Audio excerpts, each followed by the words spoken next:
Bonjour à tous et bienvenue dans un nouvel épisode de la Pause Tech. Aujourd'hui, on va tester un matériel un peu particulier. C'est non pas un drone qui va aller dans les airs, mais sous l'eau. Tout de suite, générique.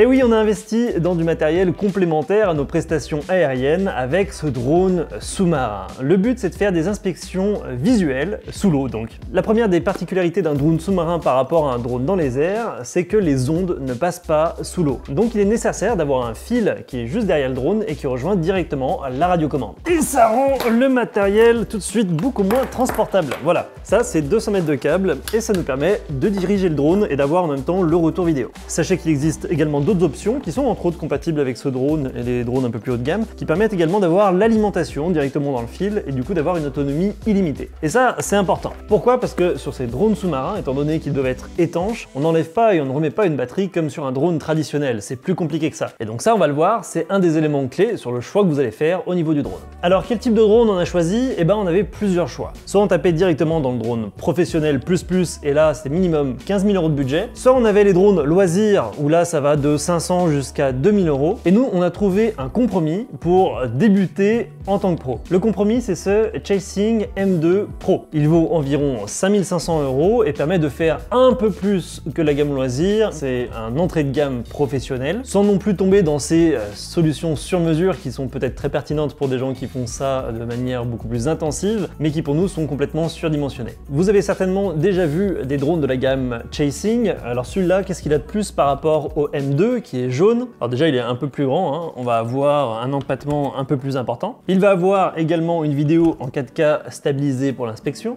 Il va avoir également deux lampes de 2000 lumens à l'avant, 8 moteurs pour stabiliser. Il ressemble beaucoup au M2, sauf que ce qui le différencie, c'est déjà d'avoir une batterie par défaut qui est 3 fois plus importante à l'intérieur de l'appareil. On passe de 100 Wh à 300 Wh. Par défaut, le câble fait 200 mètres au lieu de 100 mètres pour le M2, même si on peut le prendre en option. Il va un peu plus vite, 4 nœuds au lieu de 3 nœuds. Il va un peu plus profond, 150 mètres au lieu de 100 mètres. Bref, c'est une amélioration du M2 qui est un peu plus professionnelle, un peu plus évolutive aussi avec d'autres accessoires. Et en plus, on a acheté une lampe supplémentaire. Alors pourquoi est-ce qu'on a pris ça? Parce que sur les premières prestations qu'on va effectuer, on va les effectuer en eau noire, en eau profonde, sans soleil. Et donc pour s'assurer d'avoir une bonne luminosité, on a acheté cette lampe supplémentaire qui vaut quand même pas loin de 1400 € et qui fait 12 000 lumens. Mais oui, vous avez bien entendu, hein, 12 000 lumens, 3500 mAh de batterie, normalement 2 heures d'autonomie annoncée, on va vérifier ça. Ça se plug directement sur le dessus du drone et tout de suite, je vous propose de voir ce que vaut cette configuration directement en test.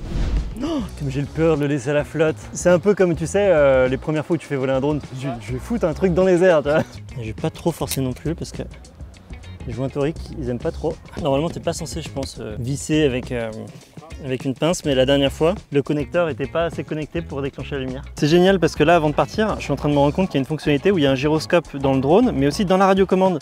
Du coup, il montre comment est orienté le drone par rapport à nous. Alors là, vous voyez peut-être pas bien, mais là, on voit que le drone change d'angle alors qu'il bouge pas lorsque je suis en train de bouger la radiocommande. Donc on a la position du drone par rapport à notre position à nous. Ça, c'est génial. Du coup, on va prendre un petit peu de marge pour le départ. On y va? Prêt? Oh, j'ai trop peur. Ok, alors.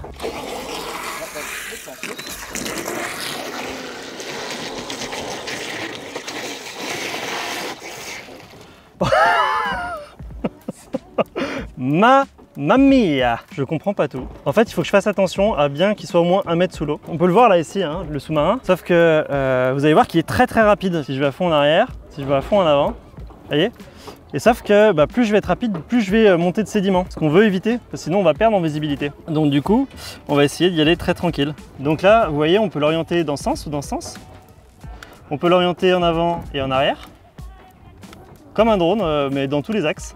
Et si je clique sur la ligne de flottaison sur la radiocommande, il se remet droit par rapport à l'horizon, ce qui est très pratique. Donc là, il est en bleu, ça veut dire qu'il n'est pas à l'horizontale. Et si je clique dessus, il se remet à l'horizontale et le bouton repasse en noir. Ce qui est vraiment surprenant, c'est vraiment sa capacité à rester sans bouger dans l'eau. Je crois que c'est comme la première fois qu'on lance un Mavic dans les airs, on n'en revient pas à quel point c'est stable. Regardez là, il y a une vague qui arrive, et même avec la vague, il ne bouge pas d'un pouce, c'est incroyable.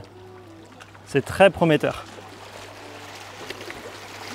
Pas mal, hein? Donc là, j'ai trouvé un paramètre dans les contrôles, c'est pas tout à fait explicite. Ça permet de changer entre le paramétrage américain et le paramétrage japonais en termes de contrôle, qui en fait signifie mode 1 et mode 2 tout simplement comme si on était dans un drone. Donc là, j'ai retrouvé mes contrôles habituels. Là, je vais grimper là-haut pour garder une meilleure vue sur le drone parce qu'en fait, l'eau est très opaque ici, hein. C'est une retenue d'eau, c'est un barrage. Et on va essayer d'aller jusqu'au pont qui a été enfoui avec la création de ce barrage qui est juste ici à côté. Là, c'est beaucoup plus facile, hein, dès que tu reviens en mode 2. Ça devient très naturel à piloter pour un pilote de drone en fait. Par contre, on y voit strictement rien, on n'y voit vraiment rien du tout. C'est très très difficile là. Même avec 12 000 lumens, c'est très compliqué. En fait, je pense que je vais faire les premières analyses plutôt que d'aller directement au pont. Je vais essayer d'aller inspecter les pierres qui est juste ici pour voir à quelle distance je les vois ou pas. Là, je me suis retourné pour approcher du bord pour voir si on arrive à combien de mètres, est-ce qu'on arrive à repérer les pierres. Là, je me rapproche de plus en plus. On va y aller très doucement et on voit que finalement 12 000 lumens, eh ben, c'est pas du luxe. Hein. C'est pas du luxe du tout. C'est même absolument indispensable. Donc là, j'ai rien à l'écran. J'ai encore rien. Là, ça y est, je vois la roche. Ça y est. Mais pour la voir là, on est à 1 mètre de distance, même pas. Waouh. Ouais. Tu peux pas changer les ISO? Bah là c'est en auto, mais le problème c'est pas les ISO. Le problème c'est les particules flottantes. Donc on a intérêt à ce que là-haut soit plutôt clair pour arriver à faire une inspection. Parce que là, avec en tout cumulé 14 000 ou 16 000 lumens, je sais plus si elles font 1000 ou 2000, les deux lumières de devant sans la lumière du dessus. Même avec ça, on voit à 1 mètre dans une eau de barrage qui est plutôt claire pour la journée. C'est assez impressionnant. Hein. Ok, je vais essayer de regarder un peu en bas. Donc là, je vais orienter le drone vers le bas. Ok, donc là, je vais le reculer un petit peu parce qu'il est un peu trop proche. Ah, il y a peut-être une question d'orientation de lumière aussi. C'est vrai que là, on voit plutôt pas mal. On voit mieux la roche là, on la voit plus à 2 mètres, 1 mètre 50, 2 mètres, lorsqu'on est un peu plus orienté vers le bas. Donc on va faire tout de suite un truc que j'avais prévu de faire déjà à la base, c'est-à-dire qu'on va limiter la puissance des moteurs à 25%. Je vous explique en fait, là, ce que vous avez vu, c'est la puissance de moteur à 100%. Sauf que vu que va falloir s'approcher vraiment très doucement, sans soulever de sédiments, etc. pour une inspection de ce type, et ben on va brider les moteurs à 25% pour être sûr que même si on est à fond, même si on fait pas attention sur le mouvement, ben on puisse prendre notre temps et pas avoir les moteurs à fond. C'est assez explicite, mais voilà. Là, je suis en puissance à 100% lorsque je vais aller en ligne droite. Regardez la vitesse à laquelle ça va. Ça va plutôt vite. Et surtout, ça se stabilise très vite, il y a très peu d'inertie. Dès que j'ai relâché le joystick, il s'est arrêté tout de suite. C'est assez intéressant comme comportement, plutôt intelligent. Les moteurs sont assez bruts dès lors qu'on va relâcher le joystick, mais au moins, on sait que si on arrive sur quelque chose, on lâche, ça bouge plus. Donc là, maintenant, ma vitesse est bridée à 25%. On va faire le même test en allant vers l'arrière, vous allez voir. Et là, je suis à fond en étant bridé à 25%. La vitesse est beaucoup plus lente. Et du coup, ça sera beaucoup plus rassurant. Là maintenant, il va falloir œuvrer avec intelligence pour pouvoir, 1, se diriger jusqu'au pont le plus doucement possible et 2, y aller ensuite. Bouba, qu'est-ce que tu peux nous dire sur ce pont en termes de positionnement? Alors en fait, on a les deux poteaux qu'on voit avec les panneaux. Ouais. Le pont, il est à peu près à 3 mètres, 3 mètres 50 de profondeur. D'accord. Après, on a encore 10-15 mètres de profondeur sous le pont, mais on devrait le trouver. Je pense que l'objectif serait de trouver un poteau, descendre, et puis essayer de voir ce qu'on peut faire une fois en bas. Limite se poser sur le pont et puis peut-être faire le tour. Enfin, ça va dépendre de ce qu'on va voir. Ça va dépendre de la visibilité. Ouais. Ça va être chaud. Bon, bah, il n'y a plus qu'à essayer. Hein. De toute façon, on est là pour ça. On va pas s'arrêter là, ce serait trop dommage. Bah non. Allez, c'est parti. Alors là, c'est intéressant, ouais, parce que effectivement, le fait d'avoir mis les lumières, je vais vous enregistrer ce petit extrait, vous allez voir la différence. Donc je suis à peu près à 1 mètre de la roche. Je vais vous mettre déjà les premières petites lumières qui sont par défaut sur le drone. Et là maintenant, je vais vous activer la lumière qui a 12 000 lumens sur le dessus. On peut voir que clairement, ça fait la différence dans un environnement aussi encombré que ça. Et ce que je disais il y a un instant, c'est que le fait de pouvoir piloter comme on a l'habitude de faire avec un drone, c'est-à-dire en inversé, etc., et ben, ça apporte énormément de confort. J'imagine pas quelqu'un qui n'a jamais piloté un drone piloter ce genre de machine, ou alors avec beaucoup d'expérience. On comprend que du coup, ce métier soit directement faisable. Alors je vais anticiper juste la vague, au cas où s'il se fracasse contre les cailloux, on va éviter. Hein. Comme un petit budget, ce serait dommage. Il y a une nécessité de savoir piloter, donc je trouve que du coup ça devient un métier naturel au pilote de drone, ce métier d'inspection par drone sous-marin. Donc j'y trouve encore plus de logique d'intégrer ça dans nos prestations à nous. Quoi. Tiens, on va tester un truc avant d'arriver au pont. On va faire l'inspection de la coque du bateau. Alors c'est un gros bateau, hein. On est dans du bateau de performance. Ah, ça y est, je le vois. Ça y est, je le vois. Il est en train de reculer sur le drone en même temps. Voilà. Donc là, on est en train de voir la surface, je vais aller un peu en dessous. Donc là, on va se situer, on va se mettre pile poil sous le pédalo. Et voilà, la mouette encore inversée. Voilà, là, on voit la quille. Donc là, on est en train d'inspecter la quille sous le pédalo. Ah, c'est intéressant. C'est pas mal, hein. Franchement, en termes de résultats, c'est plutôt chouette. Il va vraiment falloir que je me fasse à cette nacelle qui est inversée par rapport à un drone parce que ça perturbe beaucoup dans le pilotage. Bon, bah plutôt chouette. Et là, si on peut se déplacer sous le côté, voilà. Petite inspection de pédalo. Ça reste quand même, en termes de visibilité, relativement limité, on va pas se mentir. Ce qui est dommage, c'est que j'ai vu qu'il y avait une version du logiciel qui permettait de paramétrer ces contrôles. Et c'est vrai que j'aurais bien aimé inverser cette nacelle, sauf que je vois que sur cette version du logiciel là, eh ben, on peut pas modifier les contrôles comme on le souhaite, c'est bien dommage. En fait, vu qu'on a quasiment aucune visibilité, on est vraiment en mode comme si on était hors vue avec un drone. On se base beaucoup sur les instruments au final pour savoir dans quelle position est le drone, comment est-ce qu'on est en train de piloter, etc. Le câble est d'une aide pour voir où en est le drone, mais c'est vrai qu'à partir d'une certaine distance, là je suis à 30 mètres, je vois plus précisément où il est dans l'eau, vous le verrez vous aussi, c'est très compliqué. Voilà, là je vais essayer de le faire ressortir pour voir un petit peu où il est. Tout là-bas, regarde. Hop, hop, hop, hop, hop. Voilà, donc là je suis obligé de le mettre à quasiment la surface pour voir où on en est. Sinon ça aurait été impossible pour moi de savoir où est le drone, donc on va essayer de se diriger vers ce poteau là. C'est quand même un chouille compliqué, les inspections sous-marines, c'est vrai qu'avec le manque de visibilité qu'il y a, en piscine ça doit être relativement simple, mais dans une étendue d'eau avec des sédiments qui se baladent, ça a l'air un peu compliqué quand même. Donc ce qui sera plus intéressant qu'autre chose, en fait, c'est pas tant le modèle de drone que vous allez choisir, mais l'environnement dans lequel vous allez évoluer pour savoir si justement vous allez avoir une visibilité ou non. Donc là il faudrait que j'essaie de passer sous le câble, donc du coup je vais descendre en profondeur, mais il faut que je fasse gaffe parce qu'il faut pas trop que je descende non plus. Parce que là ce qui est compliqué, c'est une fois qu'il est descendu à 2 mètres, là, je vois plus où il est, tu vois. Là je vais le faire remonter pour savoir où il est, mais c'est vraiment, je vais le découvrir, tu vois. Je suis passé par tout le câble, mais c'était entièrement à l'aveugle quoi. Allez, on va aller à droite de la bouée, je vous fais le commentaire vite fait pour vous qui nous suivez en vidéo, c'est un peu peut-être compliqué de comprendre ce qui se passe. Il y a un bateau qui est arrivé vers le poteau sur lequel on voulait aller pour s'amarrer dessus et pêcher, ce qui nous arrange pas trop. Donc, du coup on va voir le deuxième poteau un tout petit peu plus loin, comme ça au moins on sera tranquille et on va éviter les fils de canne à pêche. Regarde. Tu veux filmer Mathis? Regarde, filme le gars là, alors, avec focale longue. Coucou. Coucou. On est trop bête. Le boulot de Guillaume est vraiment indispensable. Il faut vraiment avoir une personne qui est dédiée à la tâche de déroulement de câbles. L'enrouleur robotisé peut être une option du coup, qui peut être intéressante. Allez, là on commence à approcher de la cible, donc du coup je vais me remettre à 50% de maximum en termes de puissance moteur. Je voudrais pas que je n'arrive pas à comprendre à combien est ma vitesse. On va détailler toutes les étapes, c'est une première fois, donc vraiment on va y aller doucement. Je vais être extrêmement vigilant à ce que je vois à l'écran. Donc là je suis en train de revenir à fond, parce que là il y a un bateau qui arrive sur notre position. Je pense pas que le bateau ait vu le drone. Alors il l'a vu, mais est-ce qu'ils veulent l'éviter pour autant? J'en sais rien du tout. Ce qui est assez rageant, c'est que vu qu'on est précautionneux, on a mis vachement de temps à y aller. Et là on est en train de revenir en une fraction de seconde, juste pour éviter un bateau qui va mettre quoi, 3 secondes à passer quoi.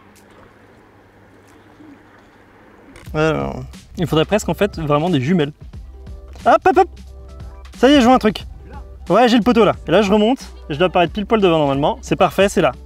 Ouais, génial. Génial, génial, génial. Là je me suis un tout petit peu éloigné. Si je me rapproche, est-ce que je le retrouve? Ouais, voilà, il est là, là. Alors maintenant, donc normalement maintenant je suis dans la zone là. Est-ce que tu sais si le poteau il est plus ou moins devant ou en arrière de ce truc?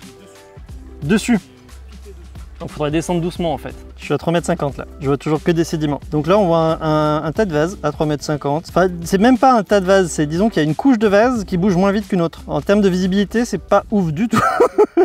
Bon du coup, étant donné qu'on n'a pas réussi à voir clairement notre objectif, on va essayer d'aller voir au moins le ponton juste à côté de nous pour voir ce qu'on peut obtenir en termes d'image. Au moins qu'on reparte avec ça quoi, parce que là, de ce que vous avez vu, c'est pas waouh.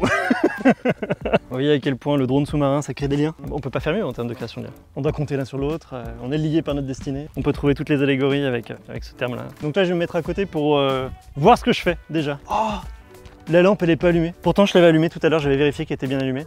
Elle a plus de batterie.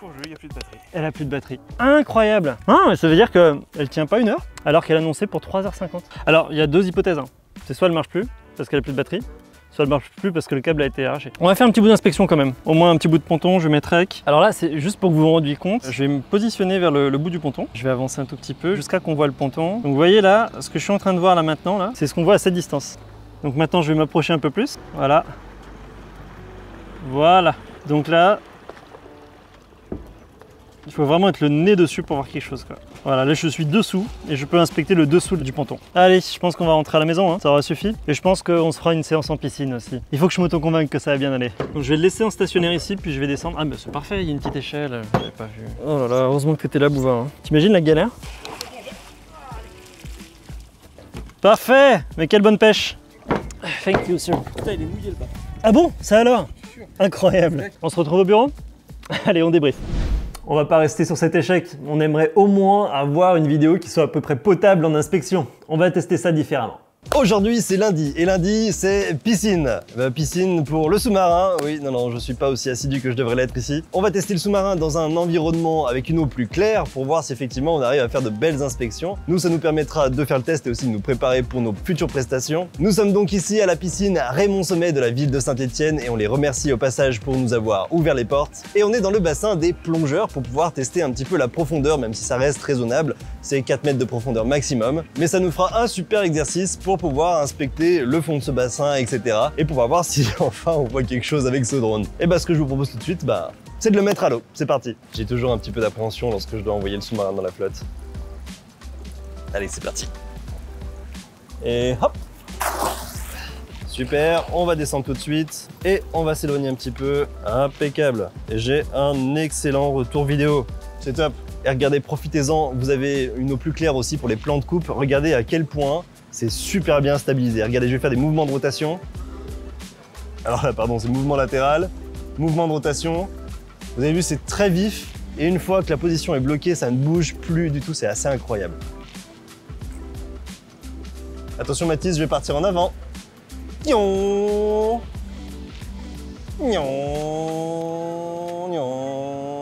Je vais enregistrer en même temps la vidéo du sous-marin, ça nous permettra de voir un petit peu comment le drone voit sous l'eau. J'ai mis rec et on va voir déjà avec la lampe ce que ça va donner.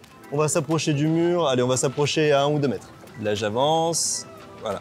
Là je suis à peu près à 2 mètres du bord de la piscine. Vous pouvez voir que déjà on voit plutôt bien les carreaux, hein. Mais en tout cas j'ai un excellent retour vidéo. Je vais activer la lampe principale du drone.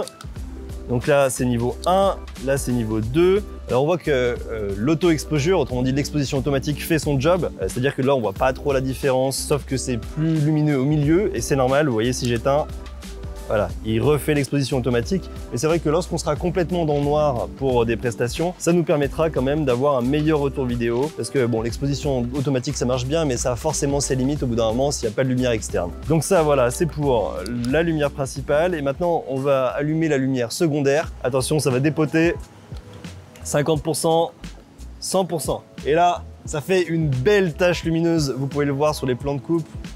C'est assez incroyable, on a l'impression qu'il y a un cône de lumière sous l'eau, c'est comme au cinéma quoi. On a l'impression d'avoir une douche, si vous connaissez le terme technique. C'est assez incroyable de voir comme ça peut être lumineux. Ça a l'air assez précis comme lumière, c'est bien délimité sur les côtés. Et on va essayer maintenant de se diriger vers le fond, comme ça nous permettra d'avoir une idée du cône de lumière au niveau du fond. On va s'orienter, hop, comme ceci.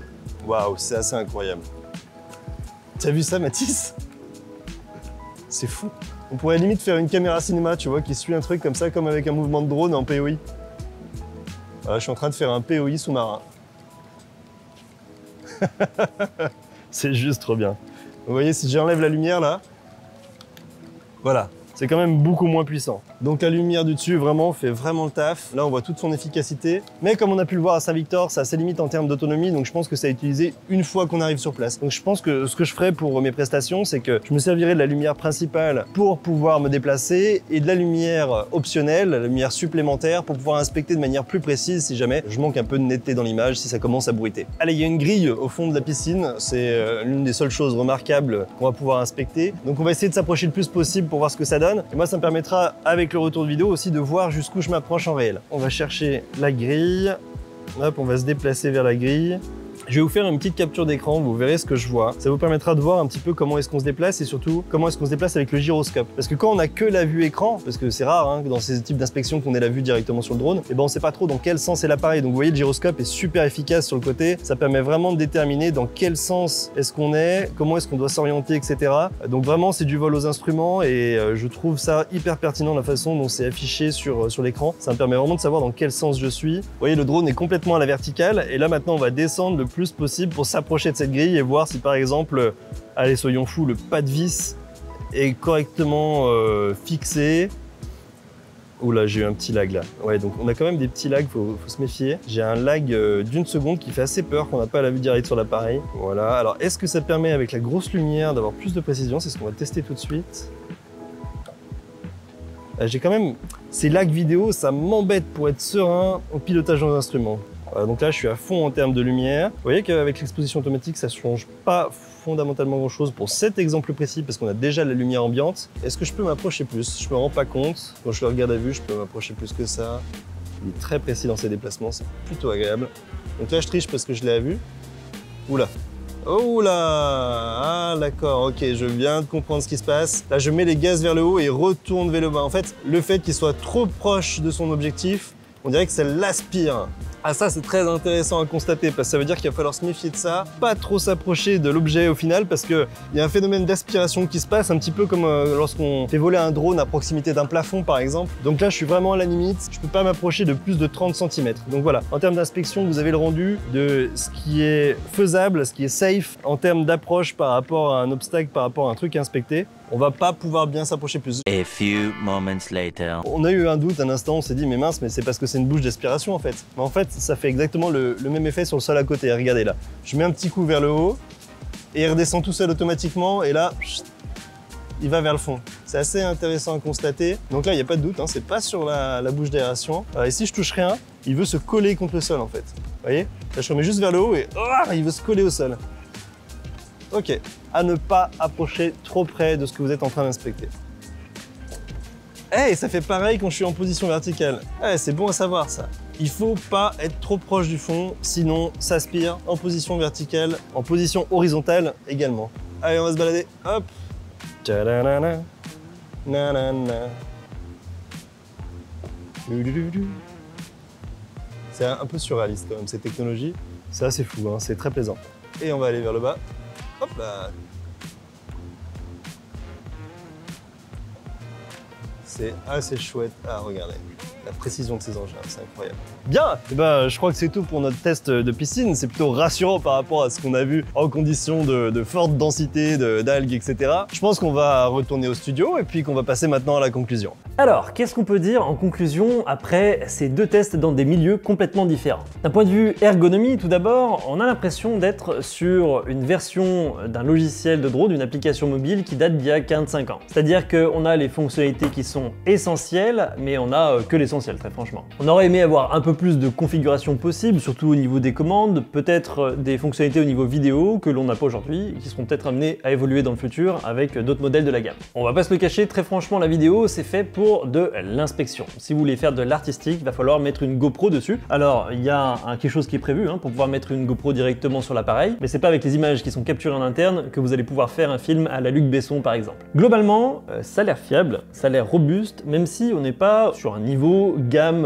industrielle. On n'est pas sur les drones à 15 000 € dont on a parlé un peu avant. Il y a quelques détails techniques qui mériteraient des améliorations, comme par exemple le fait que lorsque je branche la lampe, je peux plus le faire reposer de cette façon, sinon ça abîme le câble. 2-3 fixations qui, je pense, pourraient être mieux travaillées, pour être plus simple à utiliser, plus robuste. Mais je pense que dans l'ensemble, par rapport au budget qu'on avait et la qualité ressentie qu'on a eue pendant ces deux tests, ce drone est un excellent compromis pour commencer ce type de prestation. La grosse lumière, très franchement, on a été déçus par l'autonomie. On pensait qu'on pouvait l'utiliser en continu et en fait on s'est rendu compte qu'elle est vraiment dédiée à un usage ponctuel pour des zones en particulier inspectées, car sinon au bout de 45 minutes, 1 heure, elle va vite tomber en panne d'autonomie. Le drone en lui-même, je pense qu'il peut tenir bien 2 bonnes heures dans l'eau. Nous on l'a assez secoué quand même, et même dans le cadre du test le plus long à Saint-Victor, on est revenu avec plus de 50% de batterie. Au niveau des sensations maintenant, j'ai retrouvé un peu ce que je trouve avec les drones. On retrouve le type d'environnement, même si le pilotage est différent, qu'on a l'habitude d'avoir avec des appareils qui volent en l'air. Et du coup, encore une fois, c'est tout à fait logique pour un pilote de drone d'aller sur ce type de prestation, à mon avis, vu le type de pilotage auquel on est habitué avec des aéronefs. Bref, on est content d'avoir fait cet investissement. Ce sont des nouvelles perspectives, de nouvelles prestations qui s'ouvrent à nous. Et il est possible que vous en entendiez parler en complément d'autres appareils dans les futures vidéos. Merci d'avoir suivi ce test jusqu'au bout. On vous met les liens des produits en description. Et d'ici la prochaine fois, bon vol, bon bain. Allez, salut!